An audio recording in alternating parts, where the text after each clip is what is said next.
And okay, that is recording. So, hi everyone, and thank you for coming out to the startups panel of part of Transformational Medicine Day 2022. So this event will run from 2 to 2:50 p.m. And it's gonna be our second to last event of the day. So obviously, as the name of this panel implies, the whole point of this panel is gonna be about startups. So before we head on to our panelists, let's quickly define like what exactly is a startup. So in general, startups have been accepted to refer to like companies in like an early stage of development. So this is when you have like a small number of committed founders, around 1 to 2, who are trying to turn their vision into a successful business. And particularly for what we're interested in translational medicine is how many translation medical related startups aim to offer innovations in the form of medical devices or some sort of biotechnology treatments to the public. And here you can see just some common quotes about startups that people have said in the past. So startup is a human institution designed to create a new product or service under extreme uncertainty because you're oftentimes heading into an unknown market with a new product that's like never been tested before. And a really romantic way to put it is like a startup is really the living embodiment of a founder's dream. So you have a vision, you have an idea, and you want to execute it and bring it to fruition. But of course, like the definition of startup is very hard to contain into just one explanation. So these are just some terms that have been associated with startups before in the past. So growth focus, you're solving a problem, you're addressing a gap. And most of all, people in startups are known for being adaptive and independent, and you're really just driving your own vision forward. So now that we have like a basic idea of what startups are, I'm going to turn the floor over to our wonderful panelists. If you would all like to take a minute to introduce yourselves, like your background, and like a short blurb of what your company does.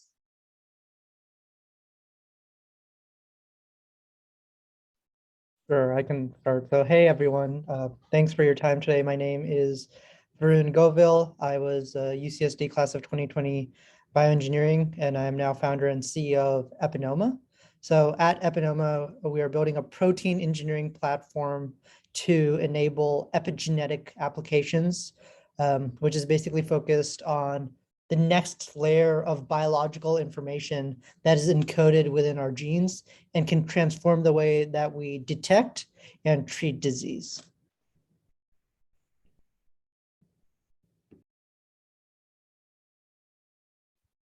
All right, I guess I'll be the next.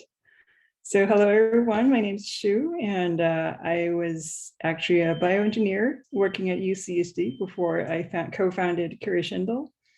And what we are working on is basically a non-invasive and continuous blood pressure measurement system.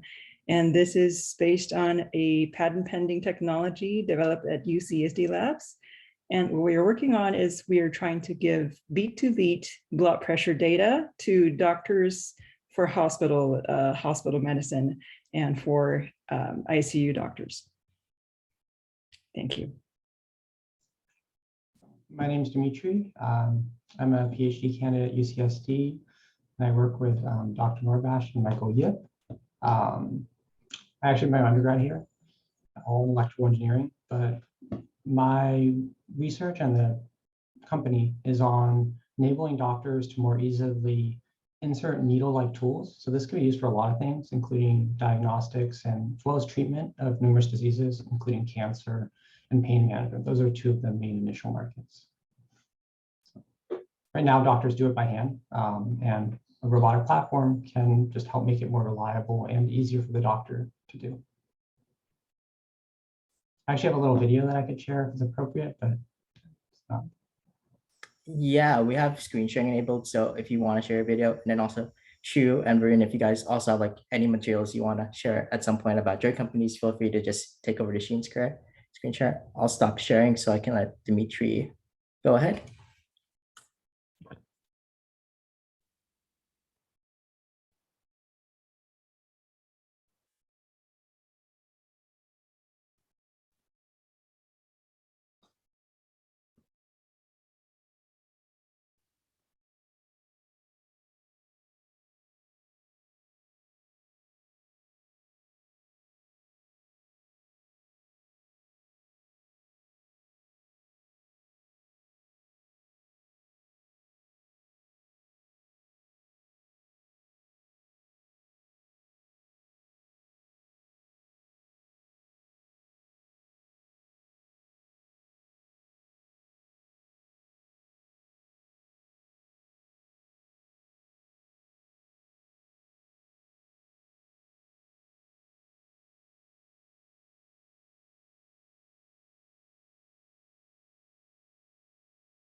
Very cool.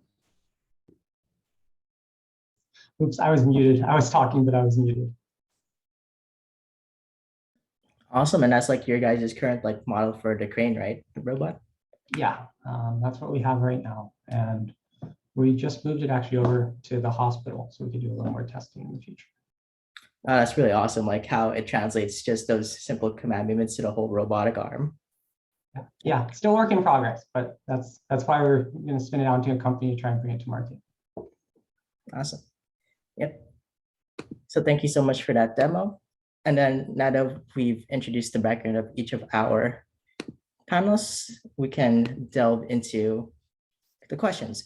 So how this panel is going to work. So we have the next 40 minutes laid out for the panel. So for the first 20 or so minutes, we've had some like pre-prepared questions that people are interested in. They're just general things about startups. And after those 20 minutes, we'll have an open Q&A with the audience members.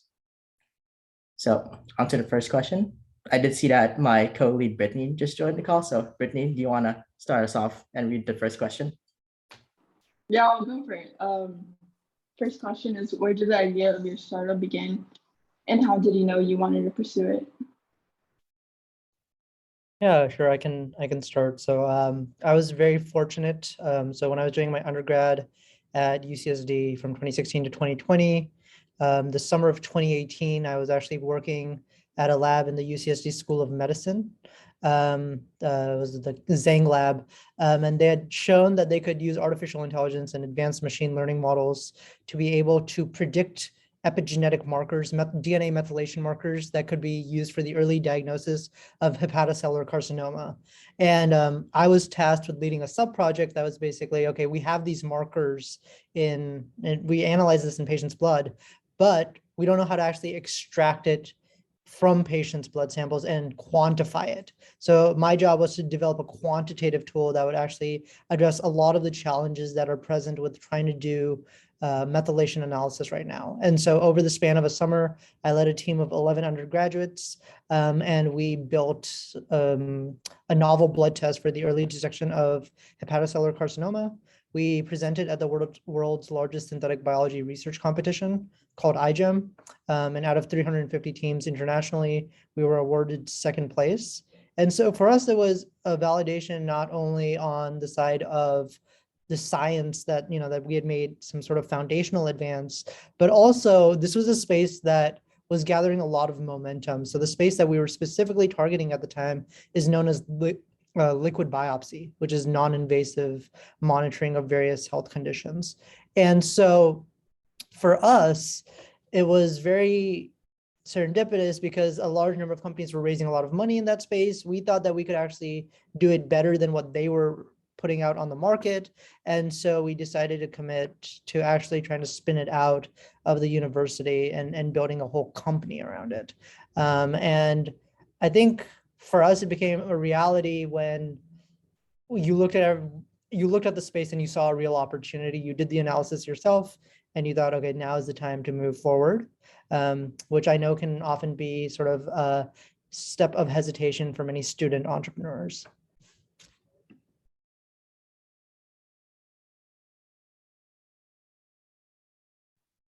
All right, thanks for sharing. And also, I will give my own personal version of the answer from Crescendo as well.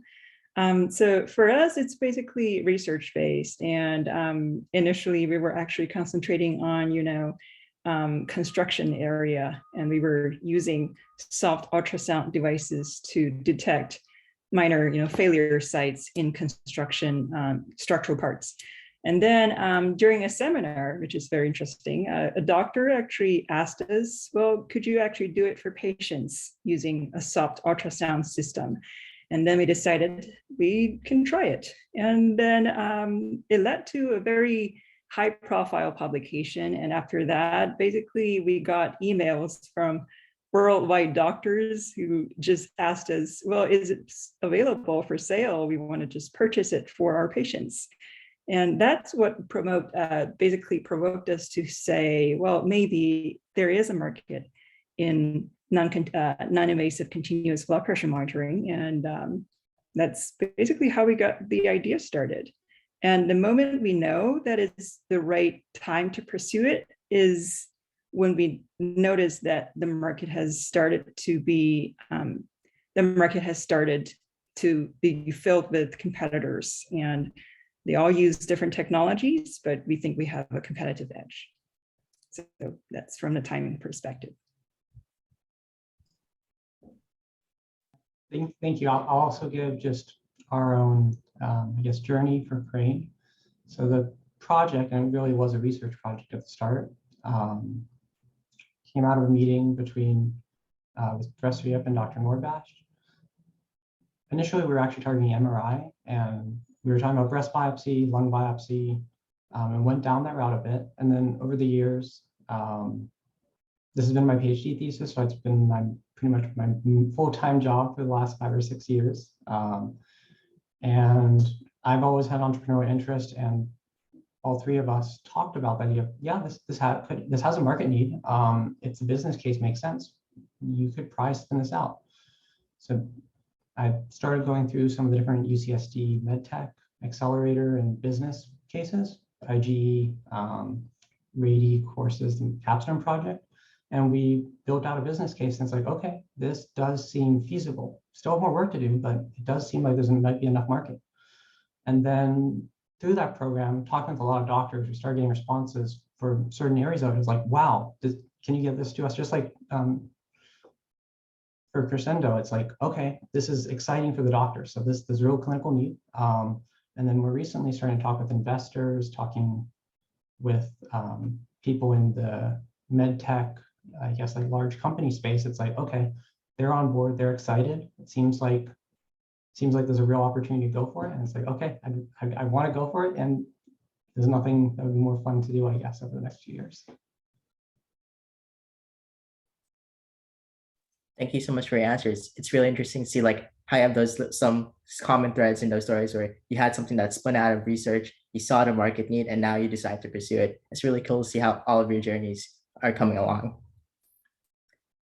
So the next question we have, like, what are some of the pros or cons you would say of working at a startup or as part of a startup compared to like, if you know of it, like compared to like working in a larger company, or since you all have like an academia background, what are pros and cons compared to like if you were working in just like academia research? Yeah, I think so I will preface this by saying I actually never worked at a larger company. I was fortunate enough that right after grad school, I was given the opportunity to make Epinoma into a real company. But looking at some of the other experiences across the board, I think one of the pros of a startup is the amount of ownership that you have over the process, the satisfaction that you get when saying like this is something that I'm contributing to on the daily. Like I'm helping drive the vision. I'm enabling other people to be aligned in the same direction with this vision. I think that level of ownership and that level of urgency is just something that I haven't seen a lot when I talk to my friends who are working at larger companies.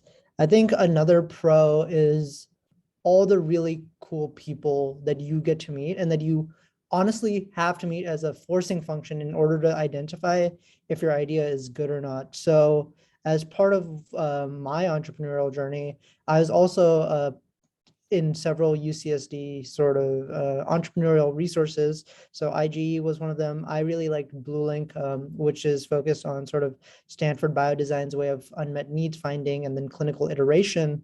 And then I also did the NSF iCorps program when I was at Berkeley for my grad program.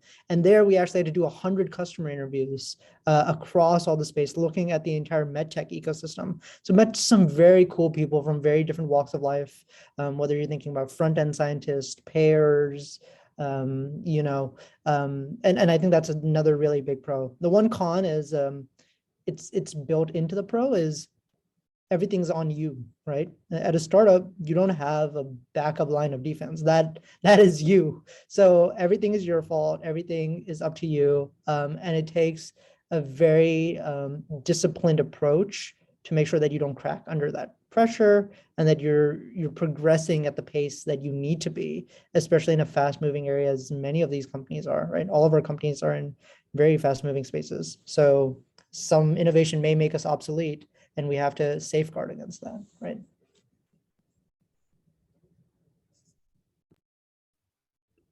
Yeah, and I'll speak also from someone who actually have worked at UCSD for a couple of years. I worked at UCSD, a bio lab for about 4 or 5 years before starting Crescendo. And basically, personally, what I feel are more on the con side.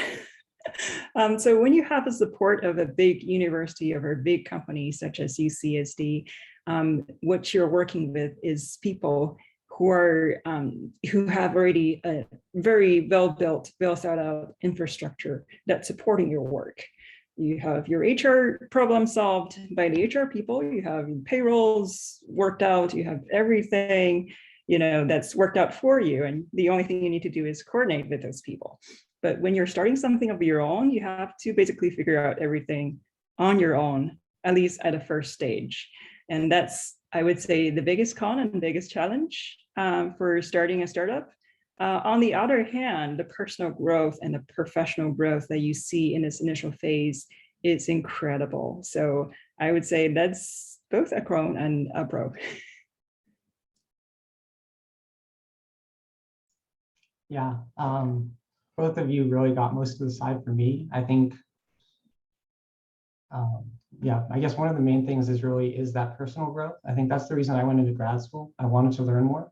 And throughout the time here, it kind of became, wow, this is exciting. I love the space, and this is probably one of the best opportunities to build something out, not only learn, but also build something out that will get to market efficiently without, let's say, maybe some of the more overhead that you might encounter in a company, and still have that freedom and ownership to do it. For me, I think just going forward, one of the main things that I'm thinking about is that this is a lot of work, and there's a lot of parts to actually achieving this. And for me, honestly, the main focus right now is trying to find teammates and ideally co-founders, because I feel it's too much to do well alone, at least for what I'm going after. So I think it's just that scope is pretty large. In addition, it's going to be a lot of hours work. You can work a lot anywhere, but this is your thing. So it's like, okay, I'm willing to do that work. It's worth it. And there's also some stress of, yeah, there's uncertainty. Am I going to get my next funding? Am I going to hit my milestones? Maybe I made a mistake somewhere, and I don't necessarily have a fallback plan in this company if that happens. But then again, most of us probably that want to be entrepreneurs, if we fail, this was an amazing learning experience, and we will just take it as a lesson learned to what we do next. Awesome. That was really good insight from all of you. So wait, before we move on to the next question, I did see in chats, someone is asking, Varun, if you could elaborate on what you mean by the sense of urgency you see. Sure, yeah. So I think this goes back to just how big companies versus startups work. And it's when you're at a startup, right, you don't know if your idea is correct. And I'm sure Dimitri and Shu can also attest to this, the idea that you start out with is definitely not going to be the exact same thing that you end up taking to market. And it's only through all these customer discovery sort of conversations and the rapid pace of iteration on your assumptions, on the technical prototyping that allows you to get there. And so you really have to have a sense of urgency in terms of discipline of, I need to hit this ridiculous target of, maybe 200 customer interviews in 3 months so that I can talk to everyone in this space who has an inkling of what I'm trying to build, to A, make sure it's a pain point, B, make sure that my technology is going to offer the value proposition that they need at the end of the day, and so on. And I think, when you're in a larger company, again, I speak from what I've heard from my friends, is because they have more resources, because they're more sheltered in a sense, you're more siloed off. And so you lose that sense of urgency, because it's not like if this product dies, the company goes under. But for us, it's like this first thing has to work before you think about anything else down the line. Awesome. Thank you for elaborating. So let's move on to our next question. Okay, so the next question is, beyond science and research, what skills or knowledge have been important to developing a startup?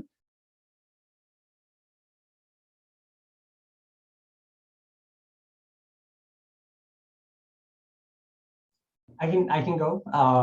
So I can say one that's been huge for me is interpersonal skills and management. working as an engineer in research, more of like a individual contributor, you have the option of working with people and you really choose. In a startup, most time you don't. You're going to need to work with people. You're going to need to do roles that you don't want to do. In research, if you're lucky, you can choose what you're working on.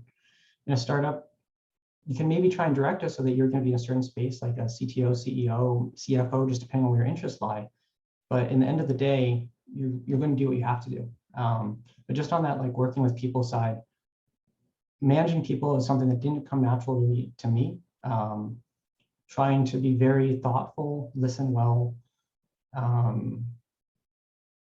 really just focusing on, I guess, like others' needs rather than your own, because the goal, like one of the best ways to motivate people isn't for you to try and force them to do something. It's for them to have something they want to do. And if you're able to be compatible so that you're both able to work towards a goal together, it works better. Everyone's happier. So it's just been a big learning experience on the interpersonal side. Yeah, I cannot emphasize Dimitri's point enough. Is interpersonal skills and communication with others is an essential part of developing your own leadership style when you're leading a startup or developing a startup.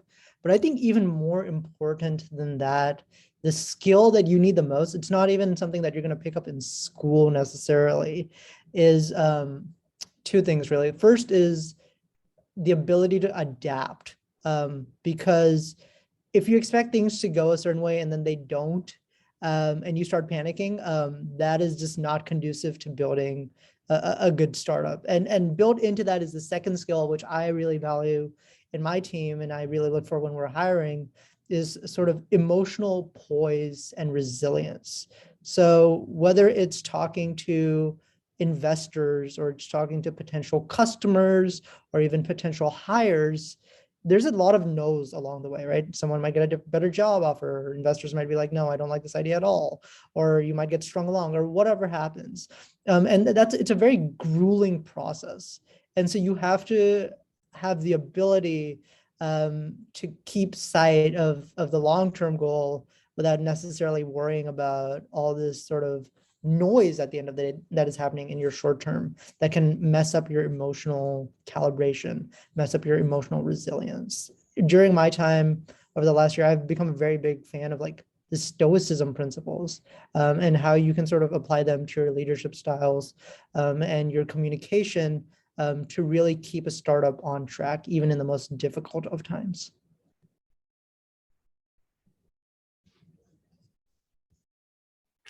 And I echo everything that Warren and Dimitri has said. And I just also want to add a little bit of not just skills or knowledge. Skills and knowledge are definitely important, but what you can do is you can learn new skills and new knowledge, and you can just hire team members who you can complement your skill sets. But to me, what's also important is you need to be proactive. And that's something that I think a lot of times we forget, because as a student or as a young professional, we used to think, oh, we'll just do what's been told, what's the formula it is, we'll just follow the success formula. And there's no formula for success in startup world. And you basically have to try everything. There's a founding opportunity, try applying for it. There's a pitch competition, try for it. And just go ahead and don't think twice. Just get started on doing things. So I would say that's the most important for me personally.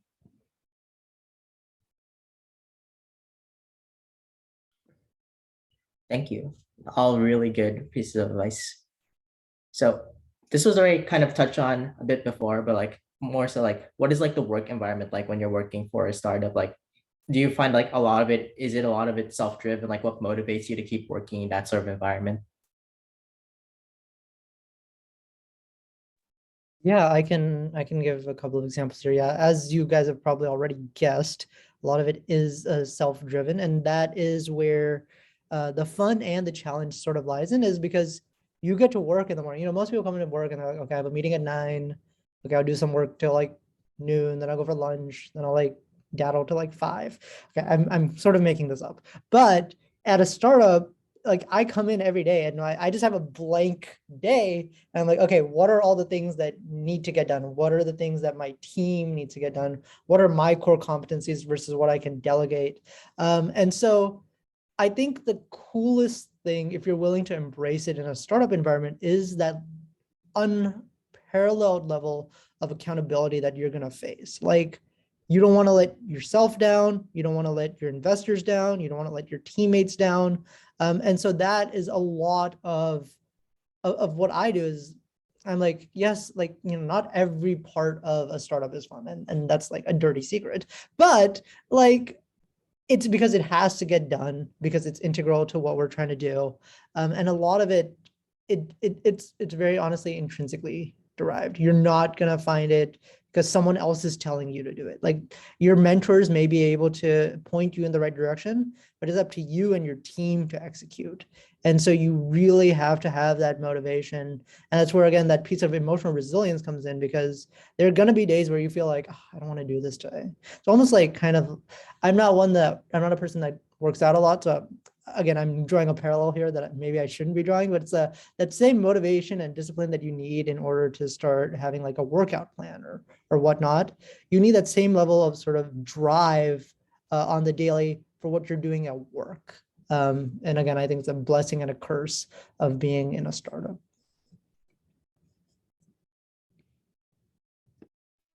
Yes. So basically, the work environment in a startup could be different from startup to startup, but generally it is pretty self-driven, for sure, especially at the early stage.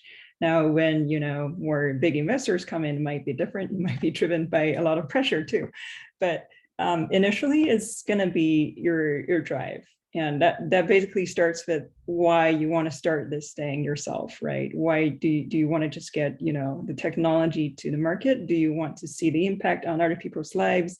And those are the things that drives your work, at least to me. And a lot of times there's going to be hard days. There's going to be days when things get slow or you don't get any response from, your partners, your work partners.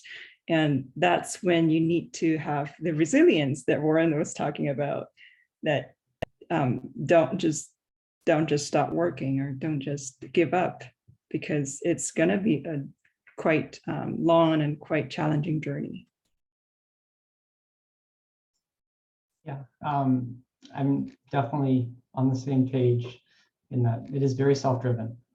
Just as like another spin on part of what Varun says, like it's looking at your own core competencies and what you can delegate, but also like another part of it that I've, I guess, been feeling a lot, and other people that I talk with that are entrepreneurs speak about, is a lot of times your role is to just support others. It's to make sure your end goal is for the company to succeed, but to do that, you need to fill in wherever is needed. Because a lot of times we're all pretty smart people. We're good at doing a lot of things, but this thing came up. And this is what I'm going to have to dive after today because it's the most urgent, and I need to motivate, let's say, the team I'm working with, and I just need to jump around from this thing to this thing to this thing so that others are able to work efficiently. And I guess that's like one of the best ways that I've found to, I guess, like help the team succeed. Awesome. Thank you guys for sharing. It's interesting to hear like kind of the pros and cons of being your own boss. Next question is, what is one piece of advice you would give someone interested in potentially founding a startup? Good question. I think the best piece of advice would be just do it, because I think oftentimes on this entrepreneurial journey, the hardest thing is getting started because you're so worried about what other people will think about you. You're already worried about, oh, if this goes, if this fails, or if I don't make this as big as I think it can be. And people who, there's a very large portion of the population that has those ideas, but isn't willing to take that first step, that first gear into execution. And I really think, everyone has different life backgrounds, different things going on in their lives.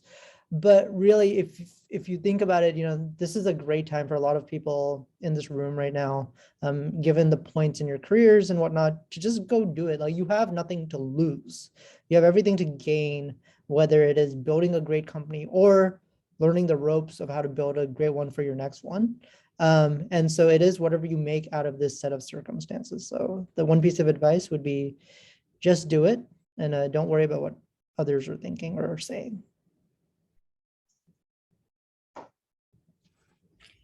Yeah, and I will give a next piece of advice for people who are interested in potentially starting a startup.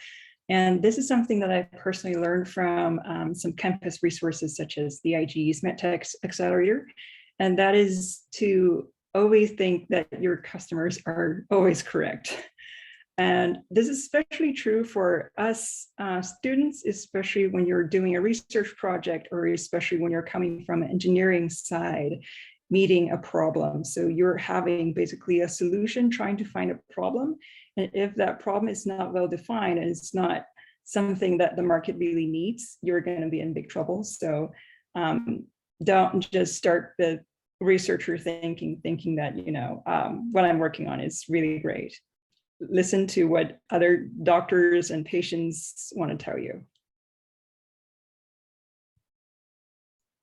Yeah, I think going off what you said, just listening to others, talking to others and asking advice. The other side that's helped me a lot is talking with people that have experiences that you don't, especially something that I've recently found is just talking with entrepreneurs and investors to ask, okay, what do you think? What's your advice? Getting a realistic expectation of what this process and journey is going to be. And if they have any pitfalls they see, or just anything, honestly, it's talking to people and listening openly and not having an ego or anything else that gets in the way of based on your presumptions of what is right.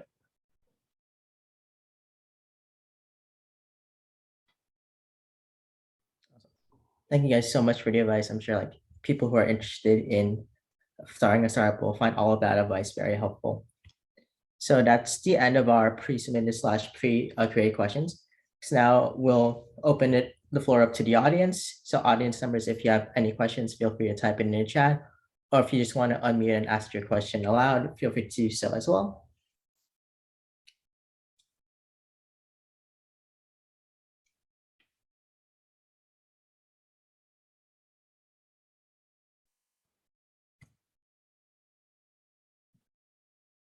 Yeah, if not, I can get us started with something I wanted to ask also. I can get us started. It's like, as for all of you, like, what's been like, I guess, your proudest moment so far, like at the start, like the moment where like you think, wow, like this is really this validating. It's like this can work. I can see a path forward. Sort of like, what was your like aha moment?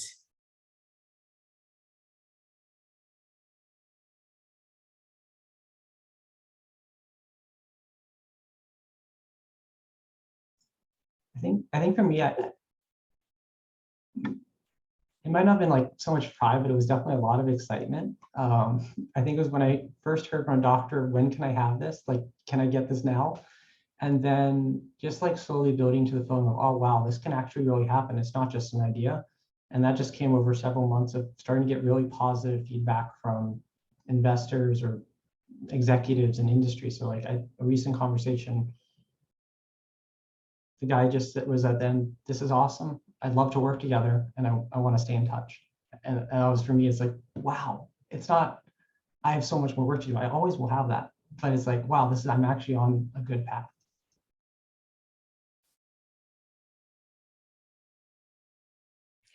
From Kirshana's perspective, because we are still an early stage startup, there's, I would say, moments of success or moments of, proudest moments, but probably compared to others, they're quite small.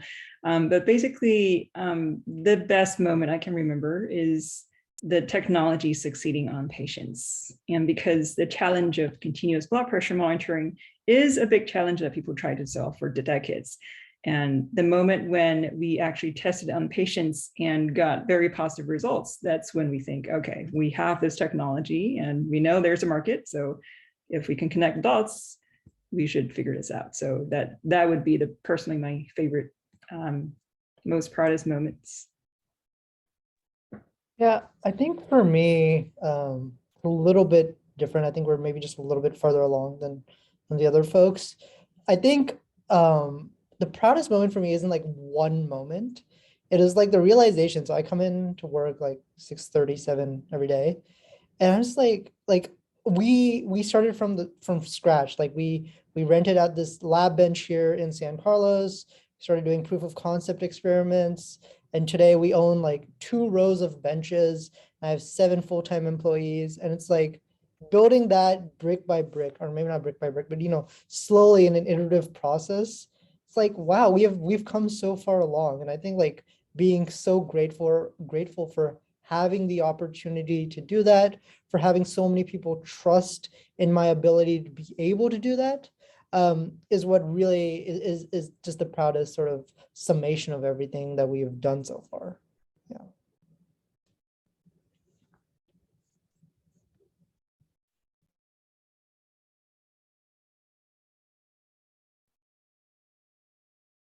Yeah, that's all really encouraging and nice to hear. Yeah. Again, if you have any questions, just type in chat. Feel free to unmute. But I am a very curious person and I can keep asking away for the next 10 minutes. We're still here.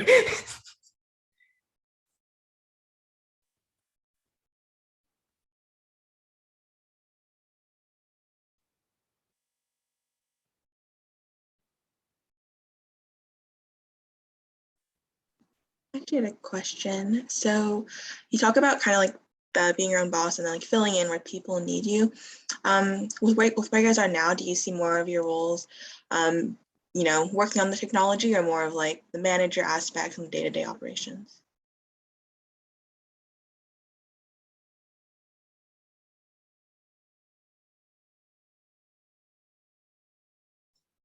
I can say for me, it's a mixture of both. I think I'm looking for co-founders who are more on the business side, since my passion and I think core competencies are more on the business side, or sorry, on the technology side. But I'm still very early stage, probably the earliest of us three. So it's really just whatever's calling the loudest today or the most urgent or has a hard deadline. So right now it's technology for me. But a month ago, it was all business. Yeah, I think the answer depends on a stage of the company and also the team members that you have around you. And for us, basically, I'm doing both roles at the same time too. And I think as time changes, as the company progresses, it will change as well. And we do have engineers who are working on a technology itself, but also I'm working on a technology part because I have strength in this part already. So why don't use myself as a free labor? And then on a business side, I'm just, learning from all my advisors and all the fellow entrepreneurs and trying to, fake it until you make it, basically. Yeah, I think for me, it's interesting because I'm not in the lab anymore, that's for sure. Still involved with high level research design at this point, but my real strength, I would say, is being the interface between the technical and the customer side. So I'm more on the BD, business development and partnerships sort of role right now. I also do all the daily ops in terms of, admin work, payroll. I write patent kind of stuff. I do recruiting with my co-founders. I do fundraising.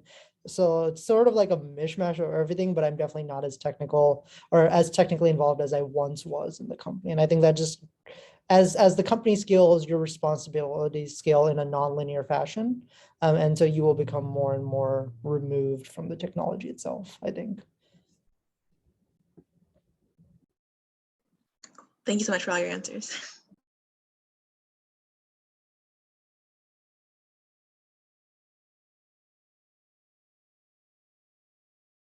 Well, I'm just gonna ask again because that the previous line topic was really interesting to me. So like you talked about like how your responsibilities scale. So one thing I'm really interested in from like all of your introductions, your like current startups branch off some from like research project you did in some academic lab or some sort.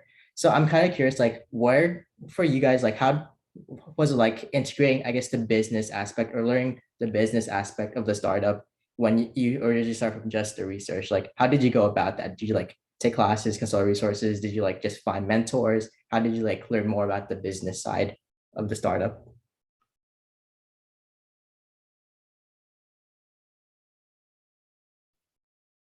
Yeah, for me, it's actually interesting because the technology that we developed at UCSD early on ended up failing at a later stage. So we actually had to repivot and rebuild our entire technology stack.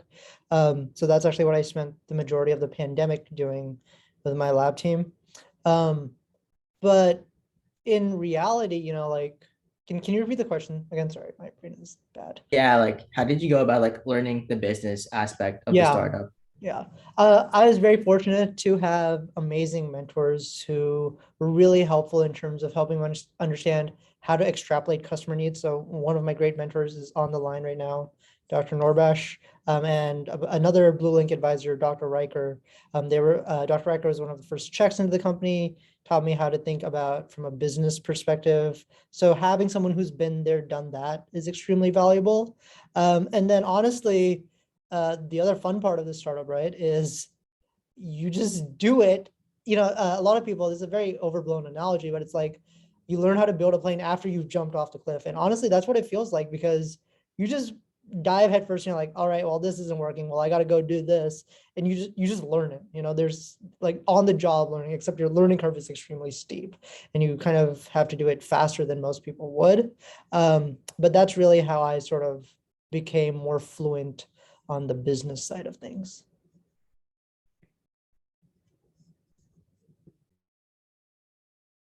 Yeah, like I said, fake it until you make it. So I was having imposter syndrome when I started all this. So a lot of times when we were talking about technology, I can talk for the whole day. And then when we were talking about business, I was like, I don't know too much about business. But then I quickly realized that the mindset need to be changed right away because you are in a business. You're trying to make things happen. So the first thing you do is, of course, get advisors, get help, whatever you need. Do you need an MBA or a degree to do this? No, you don't need to do it. You can learn everything from just working with the commercialization process itself. Well, if you have the resources, of course, having an MBA will definitely help. But if you don't, it doesn't really matter that much. What you can do, though, is evaluate and learn from everyone around you and every resources you can get your hands on. And there's also, since we talk about it, there's also a very useful resource at Rady that you can tap into. There's a lab to market resource, a lab to market course where they have MBA students assist you to build a market plan, which might not be exactly what you need, but it's a good starting point. And then there's also the mini MBA, I believe, micro MBA degree. That's a program that Rady puts out that I believe all UCSD students can join. And that's going to be an opportunity for you to evaluate if you would need sort of a formal MBA education or not, based on a very small investment. So those are some good starting point, I would say, as a student. Yeah, for me, I think I had advisors and mentors, including Dr. Norbash and Dr. Yip, who are on the call. I've been a very shy person most of my life. And then actually together with Shu, I went through the MedTech Accelerator at UCSD. And then I went to the Micro MBA and the IG Tech Management Program, where it ended up with me doing the Lab to Market course sequence. So through that, I became a lot less shy. I learned basics of business and connected with a lot of great mentors on the medical business side and just other robotics founders. And since then, I read on my own. but I actually just ask a lot of advice. And that gives me a great starting point of where to read more when I'm stuck. And asking things like, where is the next focus? So for me, the structured learning helped a lot in, okay, I'm confident when I'm going in with these people, I'm not just going to waste their time, as well as I can get out of what I'm used to and be comfortable talking with a lot of new people on a lot of subjects that, and if I went in without any learnings, I wouldn't be that confident talking about. I actually I forgot because my memory is, as you can probably tell, very bad. But I was also very fortunate last year. There's this great program here. If you apply, I encourage everyone to apply. It's called Y Combinator. So it's one of Silicon Valley's most prestigious sort of accelerator programs for early stage startups.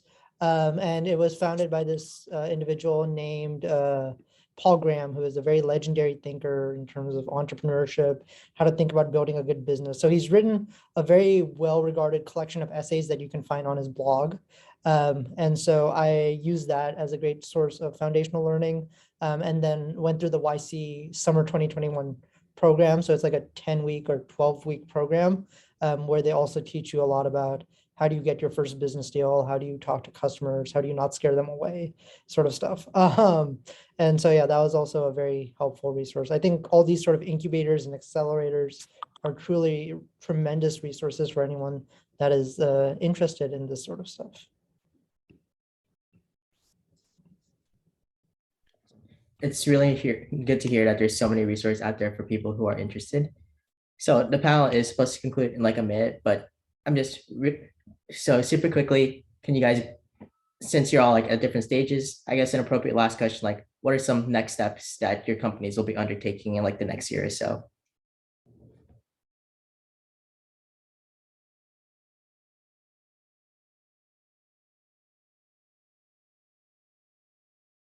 Well, I'll start first because I think we are one of the early stage representatives among all us.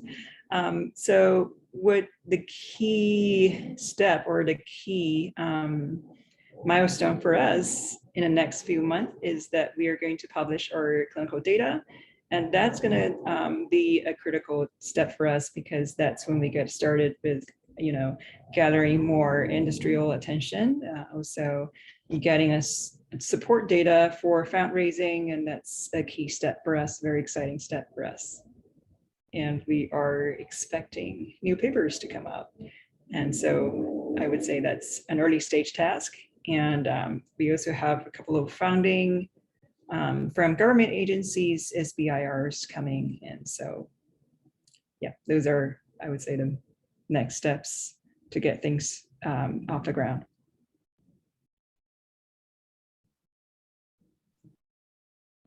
We're also very early stage, so we haven't actually incorporated yet. We're kind of delaying it for some tax reasons, basically, that co-founders don't get a tax break if you already incorporated. So that's really the main reason. That's like, okay, we can wait a little bit longer, about 2 more months, and then it'll be time to do that. And we haven't raised non-university funds yet, so that'll be the first step. But following that, the first document that we're going to have to do before developing more of the product and going to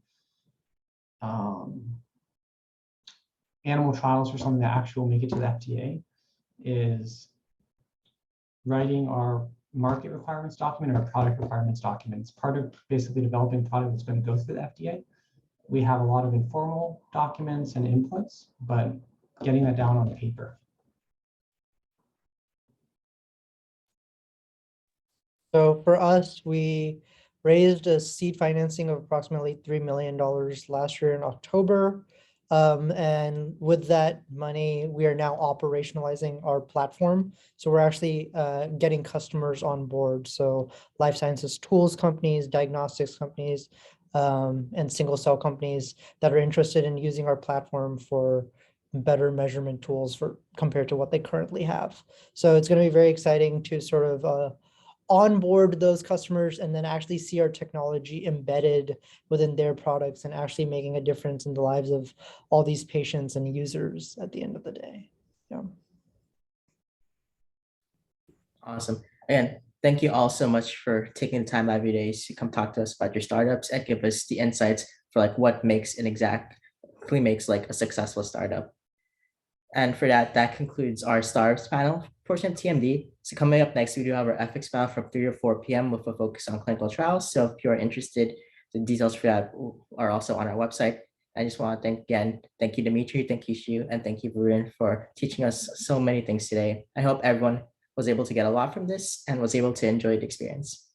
So have a good rest of your day and good luck to the future in your startups, everyone.